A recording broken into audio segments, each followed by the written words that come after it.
안녕하세요, 세무사의 PD입니다. 오늘은 최고 경영자가 알아야 할 세무관리 두 번째 시간인데요. 오늘은 지난 시간에 이어서 11번부터 16번까지 기업의 규모가 조금 큰 기업을 대상으로 참고할 만한 사항을 한번 설명해 드리도록 하겠습니다. 20페이지로 와주시고요. 11번째, 세법 해석 사전 답변 제도입니다. 이 제도는 어떠한 특정 거래에 대해서 이게 과세를 하는지 안 하는지 등 세무 관련 의문사항이 있을 때 사용하는 제도입니다. 이 납세자의 상황에 대해서 법의 내용으로 판단하기 어려울 때 사용을 합니다.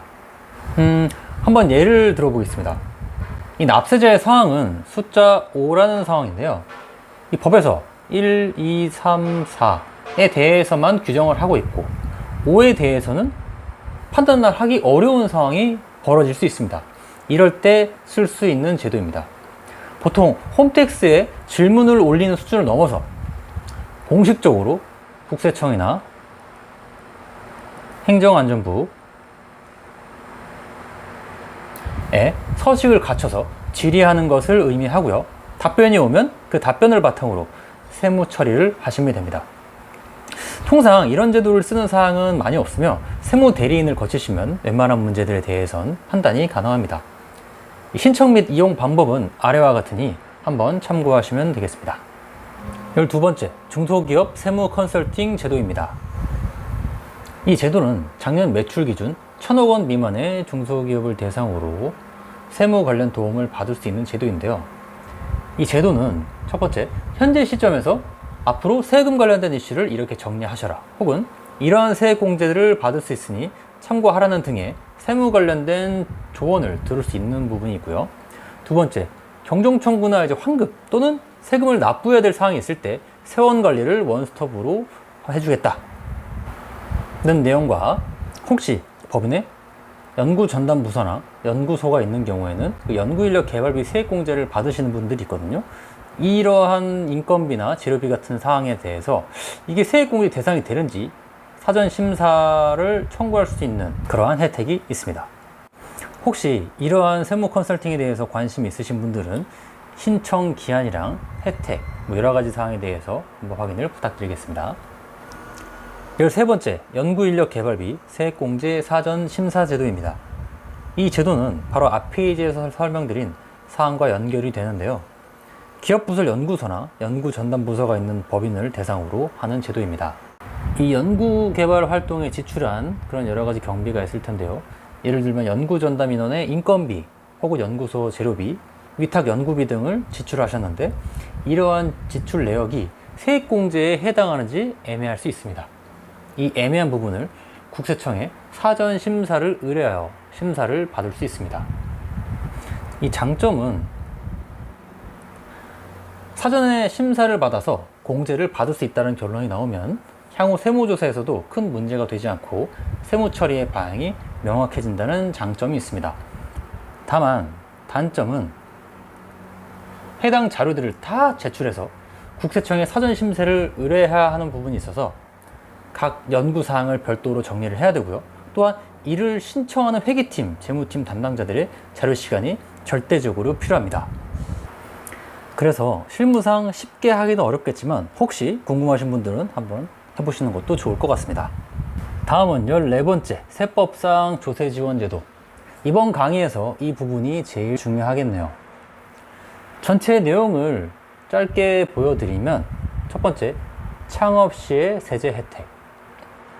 그리고 두 번째, 중소기업에게만 주어지는 세제 혜택.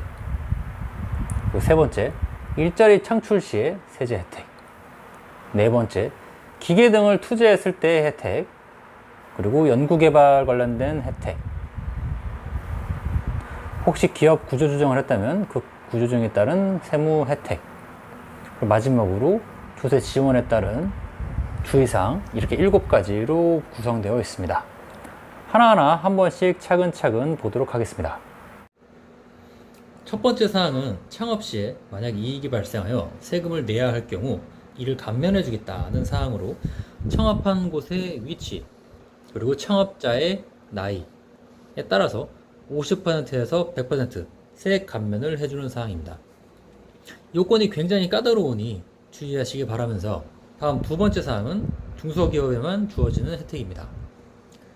방금 말씀드린 창업 관련된 혜택이 있고요. 그리고 중소기업 특별세 감면으로 업종과 회사 위치에 따라서 5%에서 30% 세액 감면을 해주는 사항. 그리고 그 밖에 직원을 늘리거나 경력 단절 여성, 육아휴직자 등을 채용했을 때 세액 공제를 해주는 사항들이 있습니다. 주의사항은 중복 적용이 안 되는 사항이 있기 때문에 세금 신고 시에 세무대리인과 상의하시어 처리하시면 되겠습니다. 이 기타 사항은 참고 부탁드리겠습니다. 세 번째 사항은 일자리를 창출했을 때 세제 혜택을 주겠다는 사항으로 통상 고용인원이 늘어났을 때 검토해볼 만한 사항입니다. 혹시나 신규로 창업하신 분들 중에 신규로 직원을 채용하셨다면 이 부분도 고려가 가능하니 꼭 확인 부탁드리겠습니다. 일부 항목의 경우에는 중복 적용이 불가능하여 선택을 해야 될 수도 있으니 좀 주의하시기 바랍니다. 네 번째 항목은 기계장치를 샀을 때 통합투자 세액 공제로 기계 구입액의 일정 %만큼 세액 공제를 해주는 사항입니다. 세금 계산서나 계약서 등 실물 사진 등의 증빙이 필요한 사항이 있으니 꼭 참고 부탁드리며, 다섯 번째 항목은 연구 관련하여 인건비나 재료비 등을 발생했다면 세액 공제를 해주는 사항입니다. 연구소나 연구 전담 부서가 있는 경우에 이를 고려해 볼 만한 사항입니다. 여섯 번째 사항은 혹시 기업을 합병, 분할했을 경우 적용할 수 있는 사항으로 법에서 정한 요건을 충족했을 때 세금 부과를 나중으로 미뤄주는 등의 세제 혜택을 주겠다는 사항입니다. 일곱 번째 사항은 사후 관리 사항으로 세액 감면, 세액 공제를 받아서 국가로부터 혜택을 받았으면 그에 상응하는 의무를 다해야 합니다. 하지만 그 필요한 조건을 위반했을 경우에는 세액 공제를 받을 수 없으며, 그리고 이에 따른 세액을 추징하고 이자 상당액 또한 부과하니 이 점 주의해야 합니다. 따라서 처음부터 혜택을 받을 수 있는 요건을 지킬 수 있는지 최우선적으로 파악하여 적용해야 합니다. 다음 15번째 사항으로 투자 상생 협력 촉진을 위한 과세 특례 제도로서 과거의 미환류 소득에 대한 법인세를 의미합니다. 이 과세 대상 법인은 규모가 큰 중소, 중견기업에 해당하는 법인을 대상으로 과세가 되며, 쉽게 말해 이익을 남겼을 경우에는 기계장치에 투자를 하거나 사람을 뽑는 등 사회로 환원하라는 제도라고 보시면 되며, 법상 계산된 이익의 20%를 과세합니다. 만약 법상 계산된 금액이 플러스이면 미환류 소득이라고 하여 세금을 단기나 차기에 납부해야 하며, 법상 계산된 금액이 마이너스이면 초과 환류액이라고 하는데요. 이는 차기에 이월하여 미환류 소득을 줄일 수 있습니다. 과세 방식은 두 가지가 있으며, 아래와 같은 산식으로 계산되나 통상 기업회계 담당자나 세무대리인이 확인하는 사항이기에 이러한 제도가 있구나 라는 정도로 봐주시면 되겠습니다. 16번째, 소규모 법인 등에 대한 성실신고 확인 제도입니다.